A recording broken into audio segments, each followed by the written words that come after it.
جمهوری اسلامی در مواقعی که باید از افراد شناخته شده یا به اصطلاح سلبریتی برای عمومی کردن ایدئولوژی‌های سیاسیش استفاده می‌کند. کاری که برای مرگ ابراهیم رئیسی نکرد را در حمله اخیر اسرائیل به رفح انجام داد. در یک روز مشخص، یک تصویر مشخص با نوشته مشخص را صدها کاربر شناخته شده ساکن و خارج از ایران در سوشال مدیای خود در حمایت از گروه تروریستی حماس و مردم رفح به اشتراک گذاشتند و کاربران عادی بازنشر کردند. هزاران نفر واکنشی به این کنش امنیتی که جمهوری اسلامی به واسطه سلبریتی هایی که عموم به طنز و تمسخر به آنها دولبریتی یا هنربند میگویند داشتند. اجبار یا توصیه، اجبار یا خوشرخصی برای جمهوری اسلامی. این موضوع این قسمت از برنامه وضعیت قرمز است. مهمانهای این قسمت نوید توبیان از تل‌آویو و یاسین رامین از دوسلدورف آلمان. روزی نه چندان دور خواهم گفت اینجا آبادان است.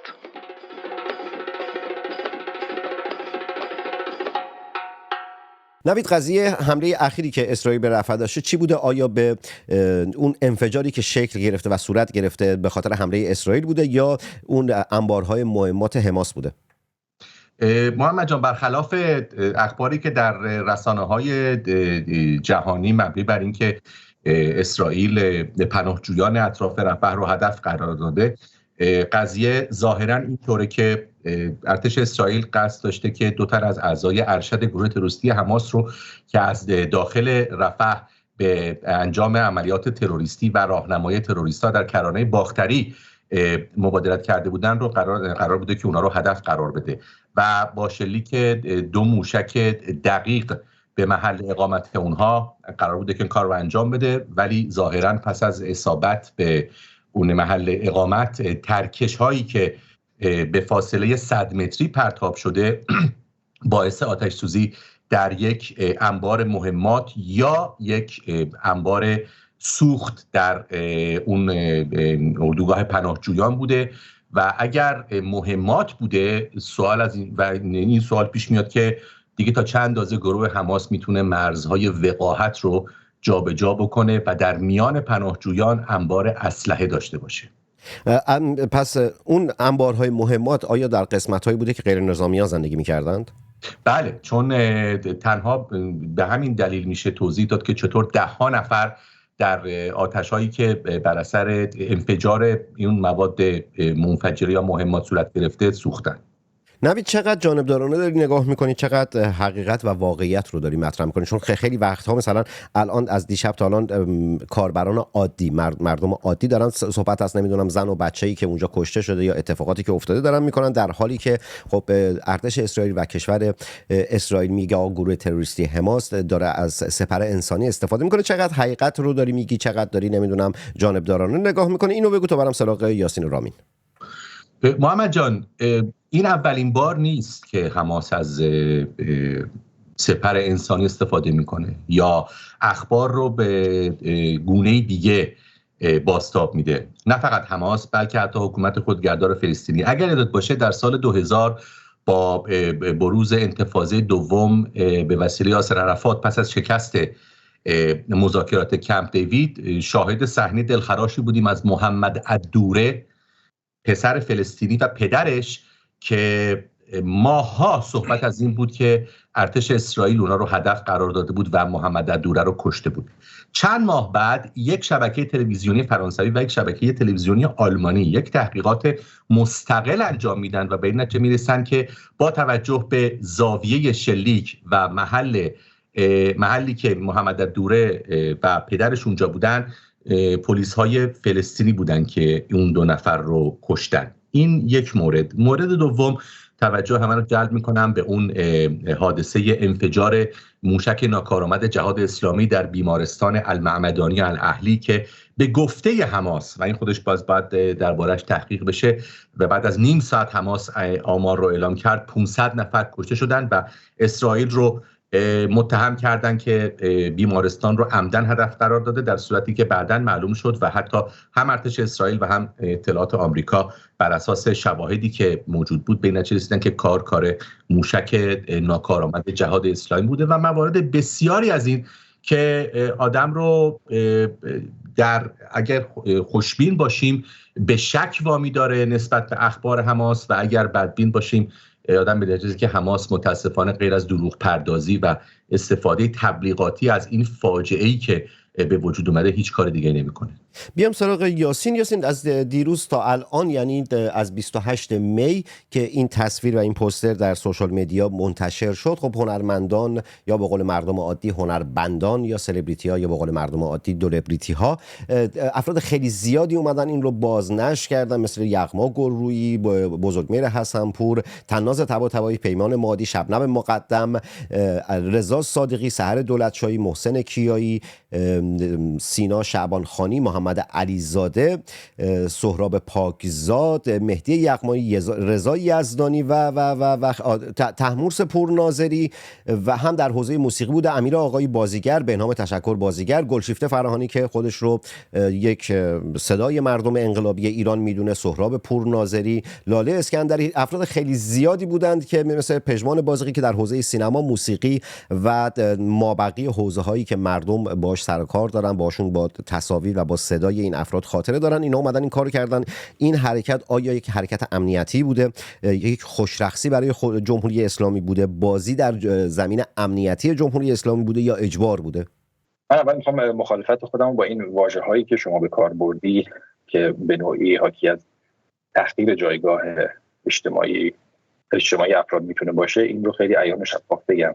واژه‌هایی که شما به کار بردی مثل دولیبریتی یا هنربند و اینا واژه‌هایی هست که کاربردشون، اختراعشون و جا انداختنشون توی فضای مجازی اتفاقاً واژه‌های حکومتیه که ارتش سایبری جمهوری اسلامی اینها رو طراحی کرده. من یه رشته توییت خیلی مفصلی داشتم سال فکر می‌کنم 93 یا 94 تحت عنوان سلبریتی ستیزی و اونجا پیش بینی کرده بودم که با توجه به اتفاقاتی که بعد از انتخابات ریاست جمهوری افتاد، اتاق فکر جمهوری اسلامی برنامه‌ریزی مستقلی کاملا متمرکز خواهد کرد برای اینکه جایگاه سلبریتی‌ها تو جامعه خدشه‌دار بکنه، اونها رو از بلندگوی مردم بودن خارج بکنه، وجه‌هاشون رو تخریب بکنه، هر کدوم رو به یک نوعی، تا بعد بتونه اونها رو یا در دامن خودش بگیره و در طراحی‌های خودش ازشون استفاده بکنه و یا کلا اونها رو از سطح جامعه حذف بکنه.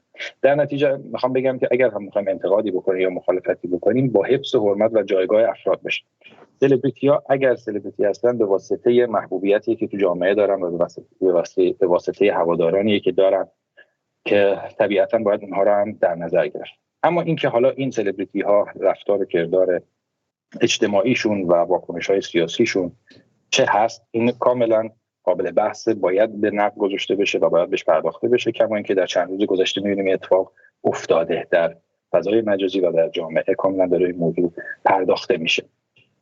یه لحظه قبل از اینکه جواب سوال اصلی بدید، اینجا یه پاسخ بدم در مورد بحث این هنرمند و سلبریتی و اینا. نه، این واژگانی است که خود مردم استفاده کردن، خود مردم شروع کردن کار کردن، کسانی که مخالف جمهوری اسلامی هستن. شاید بعد جمهوری اسلامی سوار شده باشه و سوء استفاده کرده باشه که مسئولش من و مردم نیستیم. در حال جمهوری اسلامی در سالهای گذشته خیلی وقتها اومده از خیلی چیزها بهره برداری کرده به نفع خودش و بحث جایگاه هنرمندان و سلبریتی ها گفته چه کدوم جایگاهی که مقابل مردم ایستادند؟ کدوم یکی از این افراد در نمیدونم آبان 98 در نیزار ماشر در اتفاق در کشته شدن جوانان وطن کنار مردم بودن؟ از کدوم جایگاه حرف میزنیم؟ بفرمایید. این که اونها چه واکنشی به موضوعات پدیده‌های اجتماعی و سیاسی و اینها داشته باشن برمیگرده به شاید طرز فکرشون و عقایدشون، اما هنر اونها رو و عملکرد هنریشون نمیشه زیر سوال برد. یعنی شما نمیتونه بگی کسی چون واکنش اجتماعی نداره پس هنرمند نیست. نه، هنرمند بودنش، سلبریتی بودنش برمیگرده به موضوعات هنری، به جایگاه اجتماعیش و محبوبیتی که داره، و واکنش‌های سیاسیش برمیگرده به طرز فکرش، به بحث‌های اعتقادیش که الان می‌خوایم راجع به این بحث صحبت بکنیم. حالا من البته دیدگاهم اینه که این طراحی در اتاق فکر جمهوری اسلامی صورت گرفته و الان هم داره ازش استفاده میشه. شما میگی برعکس، اول بخشی از مردم اون رو طراحی کردن و بعد الان جمهوری اسلامی داره ازش برداشت میکنه. تفاوتی در اصل ماجرا نمیکنه. ما توی این واکنش‌های چند روز گذشته در 2 تا موضوع یک واکنش‌های کاملا طراحی شده رو دیدیم. یکی در موضوع سقوط هلیکوپتر رئیس جمهور که در این موضوع ما عدم واکنش سلبریتی ها رو داشتیم، یعنی در حالی که مشخصا جمهوری اسلامی از طریق دادستانی و رسانه ها اعلام کرده بود که هر گونه واکنش همراه با نقد به سقوط هلیکوپتر به شدت باش برخورد میشه و پیش بینی میشد که اینها مجبور خواهند بود یا از روی رضا یا از روی اجبار تسلیت بگن و در مراسم ها حضور پیدا کنند. شاهد این بودیم که نه تسلیت گفتند اکثرشون و نه در مراسم ها حضور داشتند و بلافاصله چند روز بعدش میبینیم وقتی یک اتفاقی در جنگ اسرائیل با حماس میفته یوهو همشون به طور همزمان واکنش نشون میدن، یک واکنش یکسان مشابه و در یک زمانبندی کاملا مشخص. از اینجا طبیعتا مخاطبی حق رو پیدا میکنه که مشکوک باشه به این واکنش ها و چرایی این واکنش ها رو زیر سوال قرار ببره. اتفاقی هم که الان افتاده همینه. من میخوام این واکنش ها رو، این سلبریتی ها رو به 3 دسته تقسیم بکنم. دسته اول کسانی هستند که با شوق و از روی علاقه و از روی همفکری این چنین واکنش‌هایی رو نشون دادن. میشه مثال هم بزنید لابلای این؟ من خواهش میکنم که من وارد مثال‌ها نمیتونم بشم به دلیل مراوداتی که وجود داره و براش حرمت قائلم، ولی فکر میکنم مشخص باشه، شفاف باشه که راجع به کدوم دسته صحبت میکنم و شما هم حق دارین که تو وارد مصادیقش بشید. منتها من پرهیز دارم ازش. به لحاظ اخلاقی خواهش میکنم از من بپذیرید که من راجع به افراد و اسامی نمیتونم صحبت کنم. از لحاظ پذیرفتن که نمیپذیرم، ولی خب به نگفتنتون هم احترام میذارم. بفرمایید. ممنونم. دسته اول پس اون کسانی هستند که با شوق و از روی رضا و با اعتقادی که خودشون دارند یک چنین واکنش رو نشون میدن. دسته دوم که اونها هم دسته قابل توجهی هستند، کسانی هستند که مجبور به همراهی هستند. این مجبور رو میخوام تعریف بکنم. یک سری ها اجبارشون از روی منافعشون هست که میگن ما اگر این همراهی رو نداشته باشیم منافعمون در خطره. منافعمون یعنی چی؟ یعنی درآمدهامون، مجوز کارمون، ورود و خروجمون به کشور، حضورمون در مراسم‌های شخصی که داریم و اینها به خطر میفته و در نتیجه انتخاب میکنند که همراهی بکنند. پس این نوعی اجبار هست که همراه با انتخاب هست. دسته دیگر اونهایی هستند که نه، اجبارشون به خاطر منافعشون نیست، بلکه مشکلاتی رو دارن در داخل کشور، مشکلات پرونده‌های قضایی، پرونده‌های امنیتی، مسائل خانوادگی دارن که اگر در این اجبار همراهی نکنند مخاطراتی برای خودشون و خانواده‌هاشون و اینها پیش میاد و طبیعتاً یک زوری و فشاری بالا سرشون هست که اونها رو مجبور به این همراهی میکنه.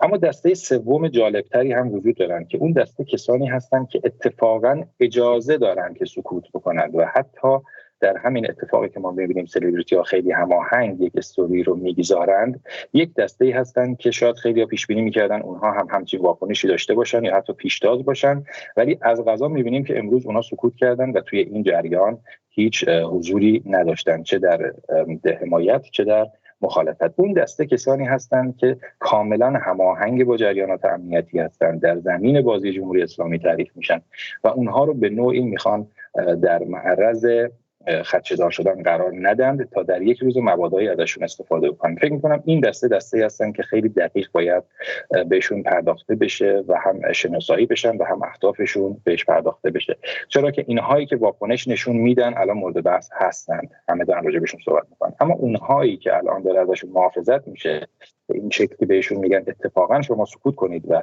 ظهور و بروز نداشته باشید، اونا فکر می‌کنم دسته خیلی جالبتری هستن که باید بهشون پرداخته بشه. خب نگاه کن یاسین، تا زمانی که اسم برده نشه چجوری پرداخته بشه؟ کلی گویی کردن، اینکه کلی صحبت کردن، فکر میکنم این امکان رو میگیره واسه پرداختن و واسه تحلیل کردن. و از جای دیگه مثلا در صحبت از اخلاق میکنیم، وقتی که در برابر ما حکومت ایستاده که تا دندان مثلث جوانان وطن رو میکشه و این افراد، حالا چه بخوایم بهشون بگیم سلبریتی، چه دولیبریتی، چه هنرمند، چه هنربند، کنار اون حکومت ایستادن در هر کدوم از این چند دسته‌ای که به درستی اشاره کردی و آنالیز کردی، به هر حال کنار حکومت ایستادند، کنار مردم نیستند. شاید تو خلوت خودشون، تو دل خودشون با مردم باشن که اون به درد نمیخوره. اون عوام فریبی که دارن میکنن، به هر حال ما داریم میبینیم که کاربران خیلی زیادی که کاربر سیاسی نیستن، شهروند پرسشگر نیستن، شهروند دادخواه نیستند، فقط مخاطب این افراد هستن. از دیشب تا حالا چگونه دارن فریب میخورند و این پوستر رو دارن بازنشر میکنن و حقی که برای مردم اسرائیل و کودکان اسرائیلی و اون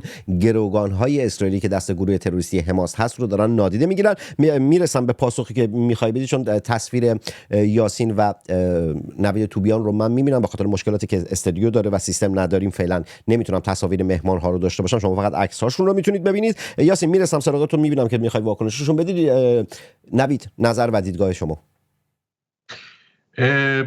من متاسفانه اونقدر در تو خط سلبریتی ها هنرمندا نیستم. متاسفانه من الان از یاسین ترسید نگفتی سلبریتی و هنرمند؟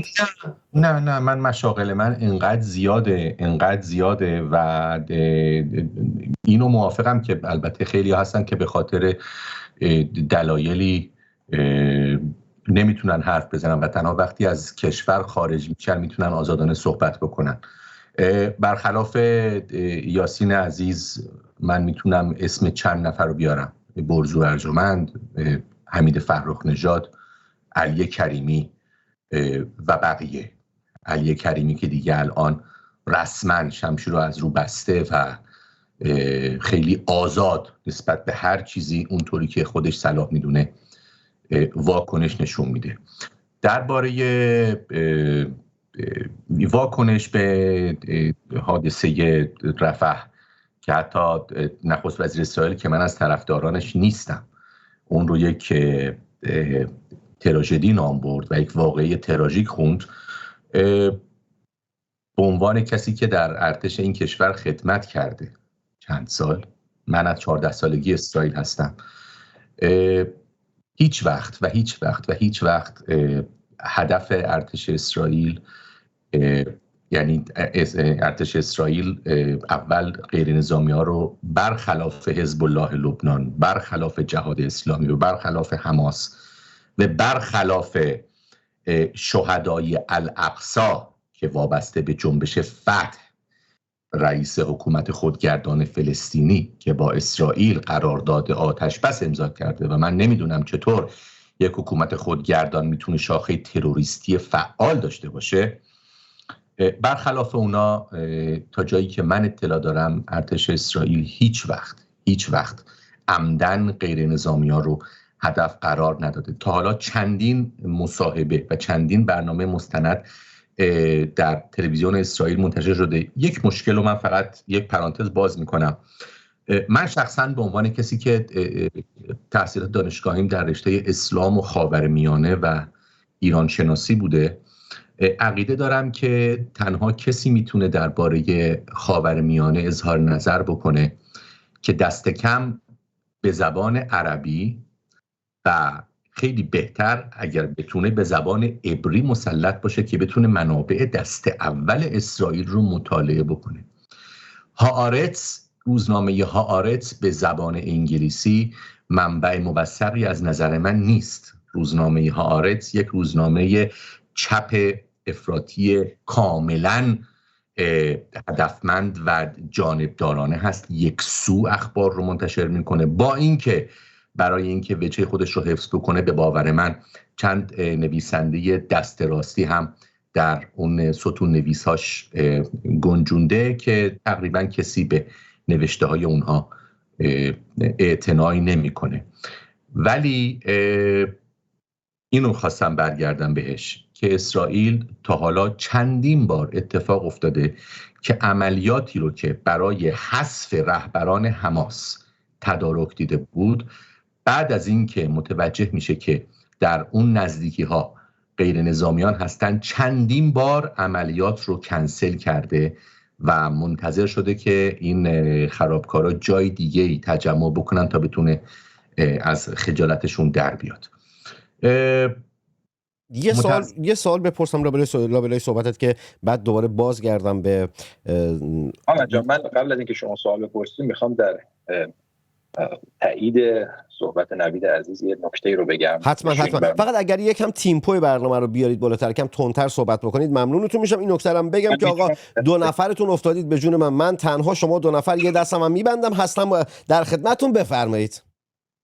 من به نقل از برخی یا شاید بسیاری فرماندهان نیروی قدس سپاه و خانواده هاشون و دوستانشون میتونم این نکته رو بگم. کسانی که در عملیات‌های میدانی بر علیه اسرائیل در سالهای گذشته فعال بودند، در لبنان، در سوریه، در یمن و در کشورهای دیگه، اکثرشون این خاطرات مشترک رو دارند که برای پیشگیری از مورد هدف و اصابت اسرائیل قرار گرفتن، در ترددهایی که داشتند همراه با خانوادهشون سوار ماشین می شدن، همراه با زن و کودک سوار ماشین می شدن، همراه با تعدادی دیگه شاید از دوستانشون و همکارانشون سوار خودرو می شدن، چون می دانستند که رویه ارتش اسرائیل نقطه زنی هست و اگر کسی رو هدف قرار میده مشخصا فقط اون فرد رو میخواد هدف قرار بده. شاید مواردی بوده که برعکس این هم اتفاق افتاده، اما رویه و عرف نبوده اینها. و در رویه و عرف میخوام بگم این رویه و عرف انقدر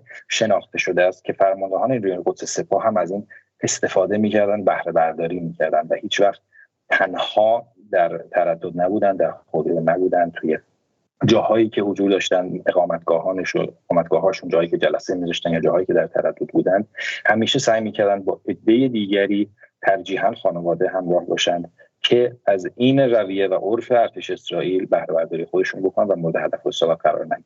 ببخشید من کلامو قطع کردم. نه خواهش میکنم. یعنی با توجه به صحبت‌هایی که داریم می‌کنی، یکی از دلایلی که مثلا قاسم سلیمانی یا دیگر تروریست‌های سپاه پاسداران به محض که وارد سوریه میشن صیغه میکنن و ازدواج مجدد میکنن، به خاطر این فریبه یا به خاطر لعب و نمیدونم هوسرانی و اینجور چیزهاست؟ با شما هستم. بله. نو کامنت. کامنتی نداری. متشکرم. مرسی نوید جان. کامنت شما رو، صحبت شما رو میشنوم در مورد گفتهای یاسین و سوالی که الان ازت دارم. این نو کامنتت هم خوب بود یاسین رامینا، باریکلا. این نو کامنتت هم دوست داشتم. یه مکس طولانی کرد، برای یه لحظه فکر کردم مثلا صدا قطع شده، بعد گفت خیلی خونسرد گفت نو کامنت. آقا تیمپوی برنامه رو یکم بیارید بالا. جان یه نکته‌ای که میخوام بگم محمد جانی که دست کم در مورد عماد و مغنیه و این در اخبار هم بازتاب پیدا کرد وقتی که حذف شد، این بود که آقای مغنیه حالا شاید با قاسم کتلت ملاقات کرده بود و بعد دستور گرفتن که قاسم سلیمانی بره کنار و بعد اون بمب انفجاری که در تکیهگاه سر صندلی راننده کارگزاری شده بود اون منفجر بشه. ولی آقای عماد مغنیه الکی نرفته بود دمشق و این رو تمام رسانه‌های خارجی از بازتاب دادنش به نوعی خودداری کردن. آقای عماد مغنیه یک معشوقه سوریه‌ای داشت و بعد از ملاقات با این معشوقه بود، یعنی این به قول من ظاهراً موساد یا کسی که آقای مغنیه رو شکار کرده ماه‌ها و شاید سالها این تردد معشوقه رو زیر نظر داشته و میدونسته که آقای عماد مغنیه برای حالا یا لهو و لعب یا برای تخلیه از هر نوعی که اسمشو ببری هر از گاهی می اومده و یه سری به این خانوم میزده و همین این میگن زبان سرخ سر سبز میدهد برباد. ظاهرا اینجا یه چیز سرخ دیگه سر سبز را داده برباد، حداقل درباره آقای مغنیه. نوید، در اسرائیل آیا همانند کاری که جمهوری اسلامی داره میکنه کشور اسرائیل آیا واسه این که هنرمندان حالا نمیگم هنرمند لجبازی نمیخوام کرده باشم، هنرمندانی که هرچند بر این باور هستم که اونهایی که همصدا با جمهوری اسلامی هستن هنرمند هستن نه هنرمند، آیا مثل جمهوری اسلامی مجبور میکنه که نمیدونم کارهای اینگونه، کارهای هم یک دست و اینها در حمایت از ارتش یا دولت اسرائیل داشته باشن یا خیر؟ ما هنرمند دولتی و این رو من نمیگم چون احمدی نژاد گفته بود که ما در جمهوری اسلامی همجنسگرا نداریم، اینو من واقعا بشه ایمان دارم. ما در اسرائیل هنرمند حکومتی نداریم. ممکنه که مثلا بیشتر ببینید در مثلا در جشن استقلال اسرائیل هر شهرداری یک سنی رو برپا میکنه و از هنرمندان میخواد که بیان و برای مردم هنرنمایی بکنن، آهنگاشون بخونن، طنز، کمدی، استندآپ. ولی حتی این هنرمندا در ازای این دعوت شهرداری به قول معروف محضن لله نمی کارو بکنن، هزارها دلار پول میگیرن و میان و برنامه اجرا میکنن. هیچ هنرمندی رو نداریم که حکومتی باشه. تنها یکی از پدیده‌های واقعا شگفت‌انگیزی که من بعد از فاجعه 7 اکتبر دیدم این بود که بسیاری از هنرمندان اسرائیل داوطلبانه اومدن و برای کسانی که عزیزانشون رو از دست دادن، مثلا می اومدن در مراسم خاکسپاریشون، چون مثلا خانواده از این خواننده خواسته بود که چون خواننده مورد علاقه عزیز از دست رفتشون بود بیاد و بر سر خاک اون آهنگ رو بخونه و می اومدن و مجانی آهنگ رو اجرا می‌کردن. خیلی ها رفتن به بیمارستان و برای آسیب دیدگان فاجعه 7 اکتبر، برای سربازایی که زخمی شدن میان و برنامه اجرا میکنن. خیلی ها میرن پشت جبهه و برنامه اجرا میکنن. حتی یکی از خواننده‌های معروف اسرائیل، شاید بهتره که بگم من از طرفداراش نیستم، ولی کسی هست به نام عمر آدم. عمر آدم یکی از کارهایی که انجام داده اینه که هر سربازی که مأموریتش رو تموم میکنه در غزه و میخواد به خونه برگرده، اگر سرویس حمل و نقل ارتش نتونه براش تهیه بکنه، عمر آدم از پول شخصی خودش برای اون سرباز تاکسی میفرسته و اون تا خونه خودش، یعنی خودش میتونه ده‌ها یا حتی صدها دلار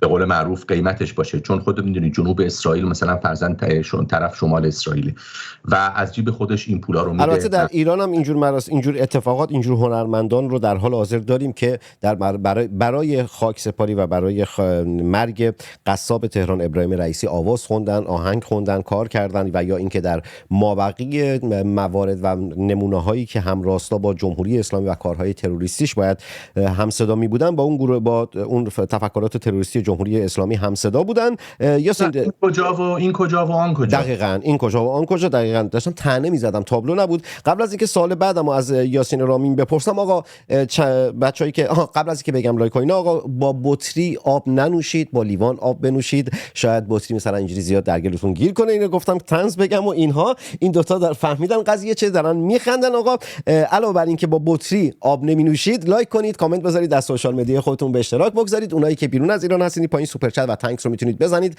از برنامه از مجله تصویری سینماریکس میتونید حمایت مالی بکنید. کسایی که از طریق پیپال بخوان کمک کنن میتونن در اینستاگرام و توییتر دایرکت بدن تا مشخصات پیپال رو بهشون بدم. مجله تصویری سینماریکس صدای مستقل شماست، صدای خودتون رو حمایت کنید. یاسین رامین، سال اولمو یک بار دیگه میپرسم، فقط خیلی کوتاه بگو چون سال دیگه میخوام ازت بپرسم. تصور میکنی این حمایت و این کار یک دست که بدون تردید تا اینجا بود موافقم که یک حرکت امنیتی بوده، حتی طراحی پوستر، شکل پوستر و اینها خیلی سینمایی بود و خیلی امنیت، یعنی فکر شده این اتفاق افتاده. فکرم این نیست که همون لحظه اسرائیل حمله کرده که خب بشینیم چه فکری کنیم. از قبل آمادگی داشتن جمهوری اسلامی و گروه‌های وابسته و اون دیدیم که از رسانه، از مدیا، چه در ماه‌های گذشته که کشور اسرائیل با گروه تروریستی حماس در جنگ است چگونه تونستن بهره برداری بکنن و عوام فریبی بکنن در جهان.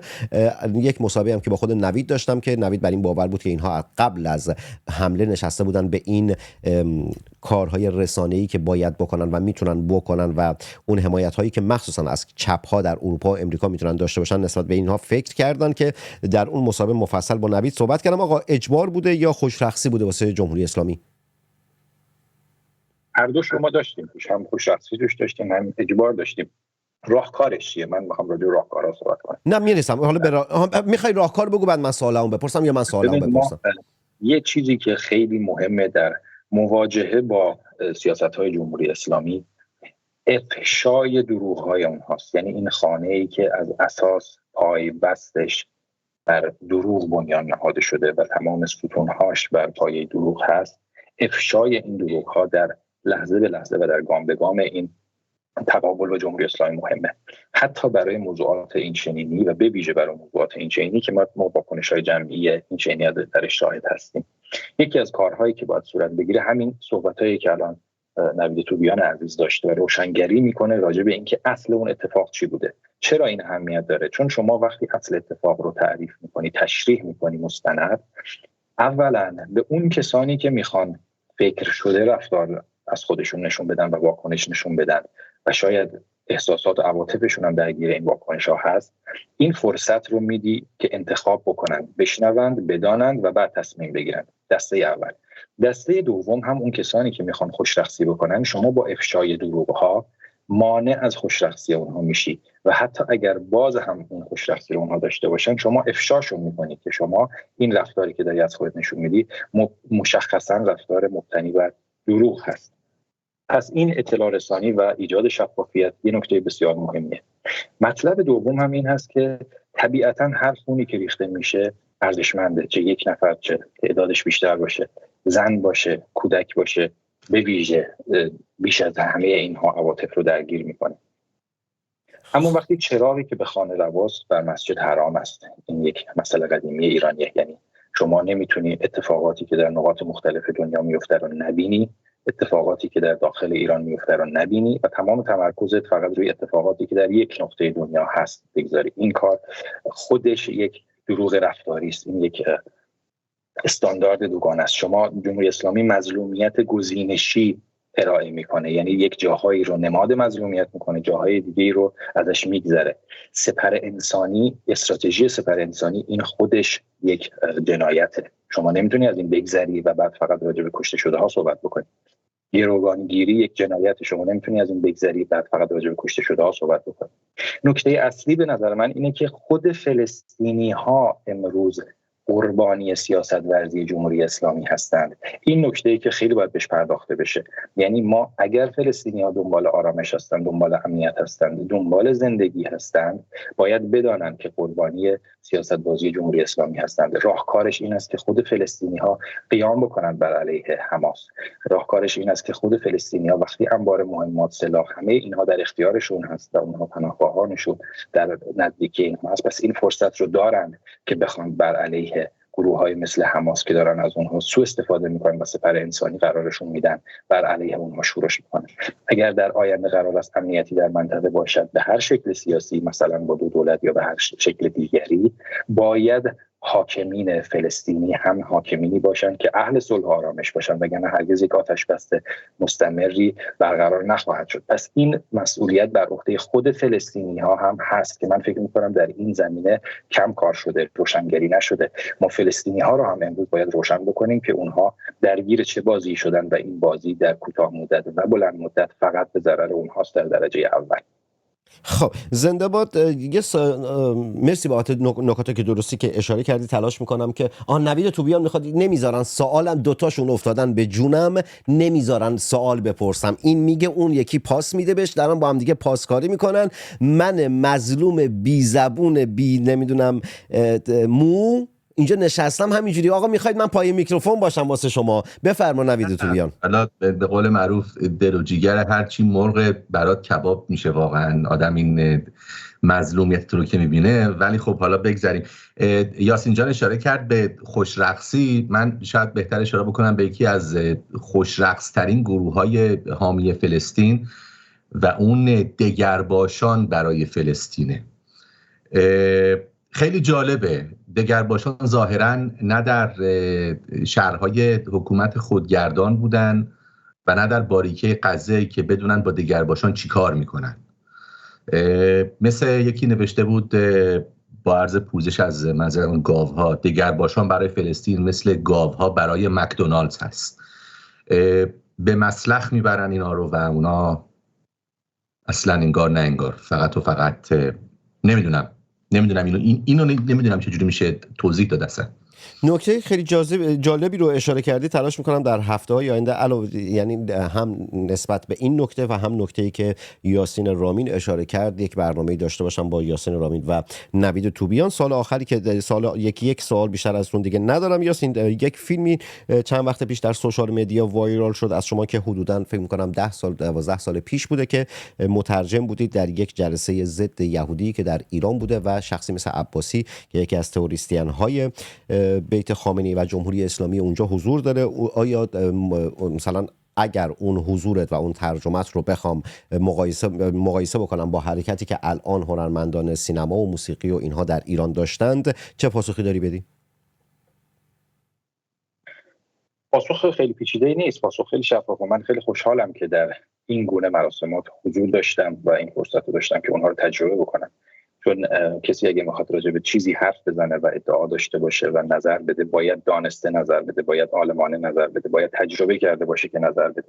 و حضور من در این گونه مراسمات که کم هم نبوده و شما الان راجع به یکیش داری صحبت می‌کنی، خیلی جاهای دیگه هم بوده که من حاضر بودم و اون کنفرانس یکی از مهمترین وقایع تاریخ بین‌الملل معاصر ما بود که کنفرانس هولوکاست بود و جلسات پیرامونی بعدش که از اقصا نقاط دنیا، از استرالیا، آمریکا، اروپا، کسانی که به اصطلاح مخالفین حکومت اسرائیل بودن اونجا جمع شده بودن و به بهانه صحبت در خصوص وقایع تاریخی در واقع اونجا مخالفتشون با اسرائیل رو اعلام میکرد و من این فرصت رو داشتم که با اونها هم نشینی داشته باشم، هم صحبتی داشته باشم، اندیشه هاشون رو، خواستگاه هاشون رو، اهدافشون رو همه رو از نزدیک ببینم، تجربه بکنم و طبیعتا اگر امروز حرفی میزنم بر اساس همه اون تجربه هاست. خوشحالم که من این فرصت رو داشتم و حرف خامی نمیزنم.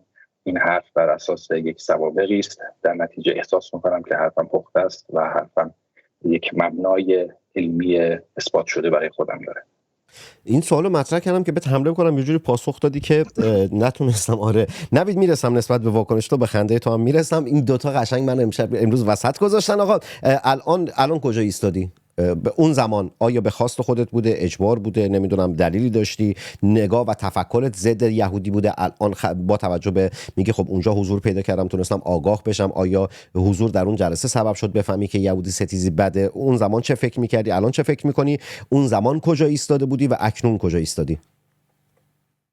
آنچه که امروز فکر میکنم و جایی که ایستادم، فکر میکنم در همه موضع‌گیری های علنی و رسمی خودم در حداقل 11-12 سال گذشته‌ای که وارد توییتر شدم وجود داره.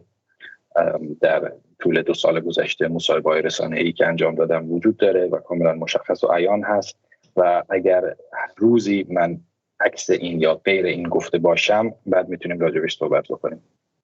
آقا داخل یه جلسه‌ای بوده که افرادی مثل عباسی و نمیدونم کسانی که همه ضد یهودی هستن حضور داشتی اونجا، مترجم بودی، اصلا چطوری مترجم شدی اونجا؟ بعد الان کنار مردم ایستادی، دمت گرم. بر اساس توییت هایی که در چند ماه گذشته داشتی، بر اساس معاشرت هایی که با هم دیگه داشتیم، کاملا کنار مردم ایستادی، با مردم ایستادی و صحبت از مردم میکنی، صحبت از یعنی نگاهات خیلی خیلی جا بخشی از صحبت هایی که داخل تماسا که داریم خیلی رادیکال تر از من داری برخورد میکنی، نمیدونم در راستای مبارزه با تفکرات یهودی ستیزی داری حرف میزنی، داری فعالیت میکنی، همه اینا خوبه. الان با مردمی دیگه، درسته؟ با مردم بودن یه ادعاییه که خب این ادعا رو همه دارن، من نمیتونم اسم بذارم که اسم روش نمیخوام بذارم. خب مردم رو عوض میکنم میگم با ملت، چون خامنه‌ای هم از مردم و امت استفاده میکنه، من میگم ملت. الان با ملتی؟ من یک عشقی دارم که امروز در راستای اون عشقم تمام تلاشم دارم میکنم و اون هم عشقم به میهنم و وطنم هست و به تاریخ ایران هست که مشخصا جمهوری اسلامی اون تاریخ و اون فرهنگ رو بهش یورش برده و میخواد اون تخریبش بکنه و اگر در حد خودم تلاشی بتونم برای اون انجام بدم دارم تمام تلاشم میکنم که مسئولیت خودم رو بتونم انجام بدم. نوید تو بیان نظر و نگاه شما. من میخوام میگم آشنایی من با یاسین جان از طریق تو بود. تنها تصاویری که من از یاسین دیده بودم در رسانه‌های جمهوری اسلامی بود. حالا ماجراها زیاده، واردش نمیشیم و واقعا از آشنایی با یاسین من لذت میبرم. هر بار چه غیر مستند چه در برنامه که پخش میشه، هر بار من واقعا لذت میبرم از صحبت با یاسین جان و اگر این نسل آینده ایرانه میشه به آینده ایران امید داشت. اینو من میتونم با خوشحالی بگم. با توجه به تمام خرابکاری‌هایی که جمهوری اسلامی در این چند سال اخیر کرده و کاملا موافقم، تخریب فرهنگ ایران زمین، حتی تحریف تاریخ ایران، تمام اینها، ظلمی که به زنان شده، ظلمی که به اقلیت‌ها شده، اقلیت از هر نوعی مذهبی، سیاسی، جنسی، چیزی که الان به اینه دارم میبینم که یاسین در برابر تمام اینا موضع‌گیری روشنی داره و من به شخصه از این بابت خیلی خوشحالم.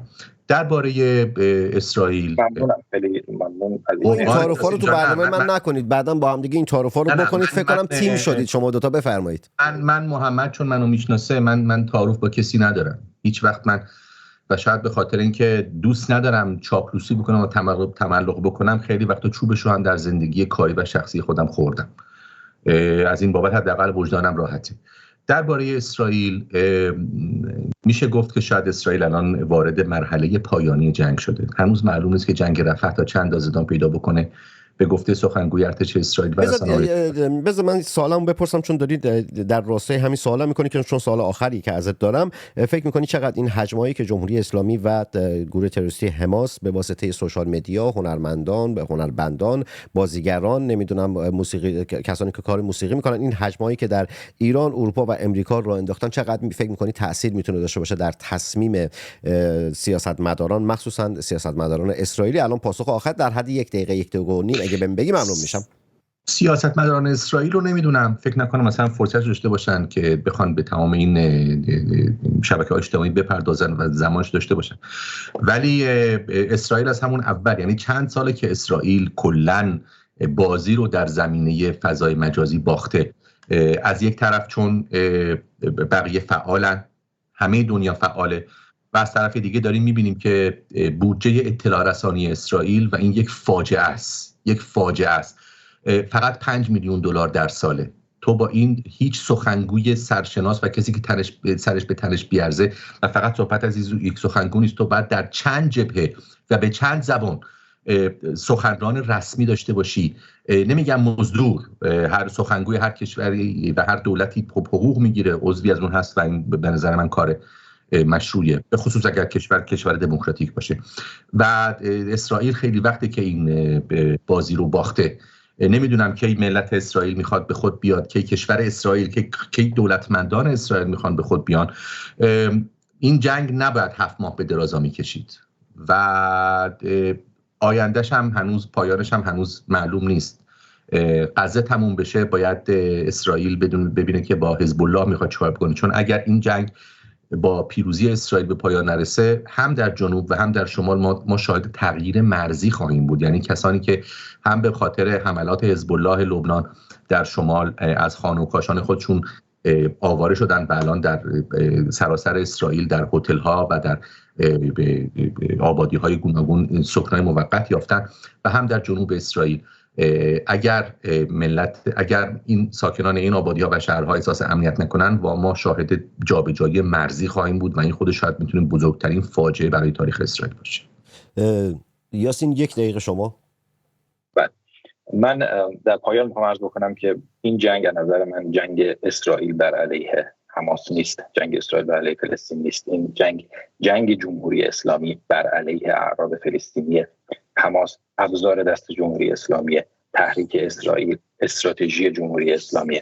در گام اول جنگ جمهوری اسلامی بر علیه فلسطینی هاست و در گام بلندتر این جنگ جمهوری اسلامی بر علیه تمدن غربه. هر پایانی داشته باشه این جنگ، با مهاجرت هایی که داره اتفاق میفته از منطقه فلسطین به اروپا، به آمریکا، به کانادا، به انگلستان، این حجم از اسلام گرایی افراطی که ما در خاک اروپا، در آمریکا شاهدش هستیم، اینها بمب‌های هسته‌ای هستن که جمهوری اسلامی داره کارسازی میکنه در مرکز تمدن غرب و این جنگ ادامه خواهد داشت. این ما ساده نگیریم موضوع رو. این مرحله از جنگ خیلی ساده است پایانش. اون هم این است که جمهوری اسلامی اگر صداقت داره دستور فوری بده به حماس برای آزادی فوری و بدون قید و شرط گروگان‌ها و این میشه مقدمه‌ای برای آتش بس. پس اگر هر چیزی غیر از این عنوان میشه، هدف این است که این پایان صلح‌آمیز نباشه و هر پایانی غیر از این جمهوری اسلامی میخواد ازش بهره برداری بکنه، جشن پیروزی بر علیه اسرائیل بگیره، از همون نمایش‌های همیشگیش بهره برداری بکنه و مصرف داخلی داره و هم مصرف در جهان اسلام داره. پس باید خیلی هوشیارانه با این موضوع برخورد کرد و سیاستمداران اسرائیلی هم باید ابعاد مختلف دیگه این موضوع رو در نظر بگیرن، بهش بپردازن و صرفاً غرق در موضوع منطقه خودشون نباشن.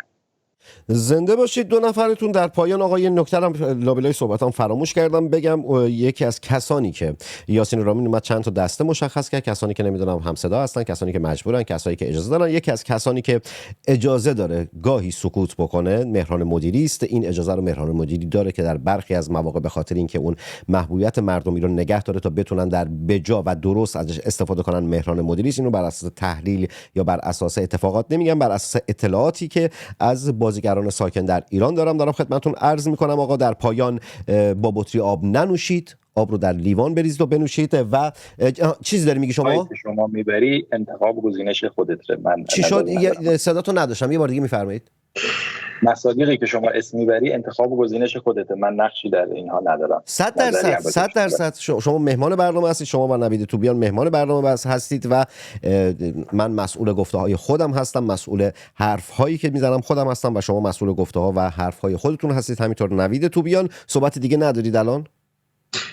محمد جان، یک نمونه از مهران مدیری من خودم کاملا یادمه. اگه سریال شب‌های برره رو دیده باشی، قسمت آخرش یه گروهی از دهکده به نام شرره میان و میخوان به قول معروف اونجا رو طبق روایت چیز تصاحب بکنن و نمیدونن، میگن ما اینجا سرزمین آباد، البته طعنه به اسرائیل و چیزهاست. و تو اون قسمت مهران مدیری حضور نداشت، با اینکه در هر قسمتی بازی میکرد تو اون قسمت حضور نداشت. وقتی که به قول معروف برره‌ای ها اون شرره‌ای ها رو شکست دادن، بعدن با زنش برگشت و اون صداهای ناهنجار در آوردن و اون حرکات موزون و اینا. ولی در کل قسمتی که به وضوح میشدید ضد اسرائیلیه، مهران مدیری حضور نداشت. من میخوام چون اسم بردین من یه نکته هم عرض بکنم. حتی برای کسانی که از روی انتخاب یا به اجبار در طراحی‌های جمهوری اسلامی بازی میکنن، ما این فرصت بازگشت رو نباید ببندیم. یعنی اصلاح رفتار، انتخاب‌های آینده در مراحلی کشور ما نیاز خواهد داشت به تک تک این صداها، چه صداهای بلند چه صداهای کوچیک‌تر. در رفتارمون، عملکردمون باید به گونه‌ای باشه که این در رو باز بذاریم، این فرصت رو بدیم به هر هنرمندی، به هر صدایی، به هر بلندگویی که در اون لحظه‌ای که مردم بهش احتیاج دارند، اگر هم قبلاً جور دیگه رفتار میکرده، در اون لحظه مهم، در اون پیچ تاریخی رفتاری را خودش نشون بده که بتونه کمک بکنه به مقاومت مردم، بتونه کمک بکنه به پیروزی مردم. یکی از بهترین صحبت‌هایی که یعنی بهترین کل صحبت‌های یاسین خیلی خوب بود. یکی از نکاتی که شدیداً باهاش موافق بودم همین نکته پایانیش بود که فرصت‌ها رو از بین نبریم. گاهی من شیطنت می‌کنم، شیطنت کردم به این دلیله که بتونم برنامه رو مدیریت کنم. نمیدونم این دوتا وقتی که من حرف میزنم چرا میخندن و چرا جفتشون با بطری آب می‌نوشن. آقا تو لیوان آب بنوشید. ولی سر بحث نبستن فرصت‌ها و اجازه دادن شدیداً موافق هستم که فرصت‌ها رو باید نگه داریم. تک تک اینها میتونن سرمایه‌های ملی و فرهنگی ما باشن، در صورتی که بیان کنار ملت بایستن، در صورتی که دستشون به خون مردم آغشته نبوده باشه. که دیدیم در ماه‌ها و سال‌های گذشته هنرمندان خیلی زیادی، افراد شناخته شده خیلی زیادی اومدن سمت ملت و در سمت درست تاریخ ایستادن. سمت درست تاریخ اون سمتی نیست که برادران جبلی و حامد اسماعیلیون ایستادن که حامد اسماعیلیون گفت که اونا در سمت درست تاریخ ایستادن. اون سمت درست نیست، سمت ملت سمت درستی است. و بعد در پایان خدمتتون عرض کنم این بحث ریزش هایی که شاهزاده رضا پهلوی هم اشاره میکنه، دقیقاً در این صحبتایی که یاسین رامین داشت میکرد به نوعی همون بحث ریزش هاست که باید آغوش باز کنیم برای ریزش ها و این فرصت رو باید بدیم. دیگه به هیچ کدومتون فرصت صحبت کردن نمیدم. آقا در بطری آب ننوشید، در لیوان آب بنوشید. لایک کنید، کامنت بذارید، در سوشال مدیا خودتون به اشتراک بگذارید. اونهایی که بیرون از ایران هستن این پایین سوپر چت و تانکس رو بزنن و بتونن اگه دوست داشته باشن میتونن از برنامه حمایت مالی بکنن. کسایی که از طریق پیپال میخوان کمک بکنند میتونن در اینستاگرام و توییتر دایرکت بدن تا مشخصات پیپال رو بهشون بدم. ملت شریف ایران بی قضا بلا باشید. ملت شریف ایران مرواتون به همه روز. جنگ زده تک تک شما محمد تنگستانی هستم، شاعر و روزنامه نویسی که به زودی زود در شهر خودش آبادان و کشور خودش ایران برای شما برنامه خواهد ساخت و در ابتدای هر برنامه خواهد گفت اینجا آبادان است. علامتی که همتون میشنوید اعلام خطر یا وضعیت قرمز است و معنی و مفهوم آن این است که حمله هوایی انجام خواهد شد. محل کار خود را ترک و به پناهگاه بروید.